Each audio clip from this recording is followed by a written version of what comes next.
Je ne demeure pas dans le passé, et cela du plus profond de mon cœur. Et dans cette vidéo, je vais t'expliquer pourquoi.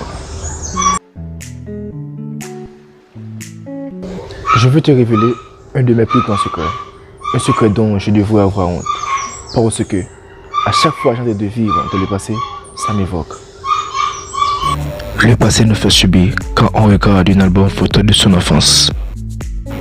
Évoquer ses souvenirs de lycée entre anciens élèves, rappeler ses amours passés.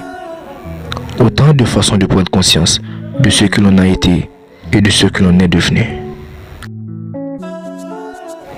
Le passé. Le passé est pleinement dans le présent, se projeter dans l'avenir. Pour certains, c'est compliqué, tant ils peinent à ne plus penser au passé.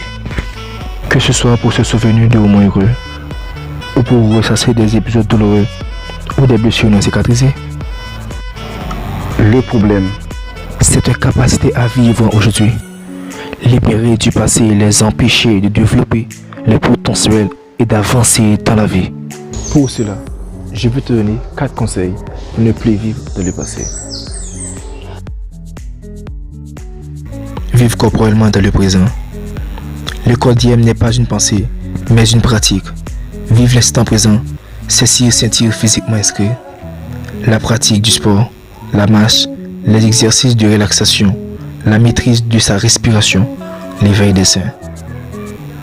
Toutes ces activités permettant de se réapproprier son corps et de prendre pleinement conscience de son existence.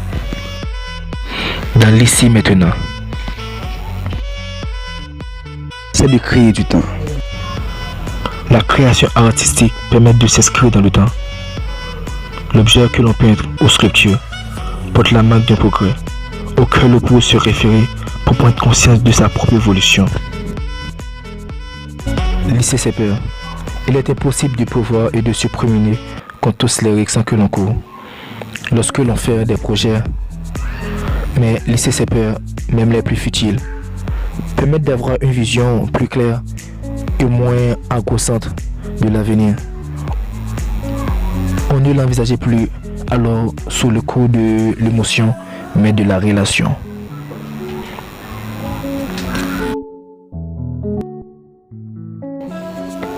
Libéré du passé.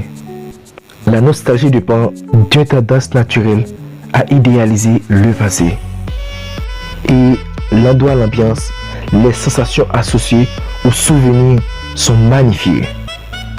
Revisiter les lieux qui nous entendent peut nous libérer de l'image idyllique que l'on a gardée. Ce serait aussi l'occasion de régler ses comptes avec d'autres éléments de ce passé et de repartir sur des bases saines. Alors, pour arrêter de vivre dans le passé, il faut tout oublier.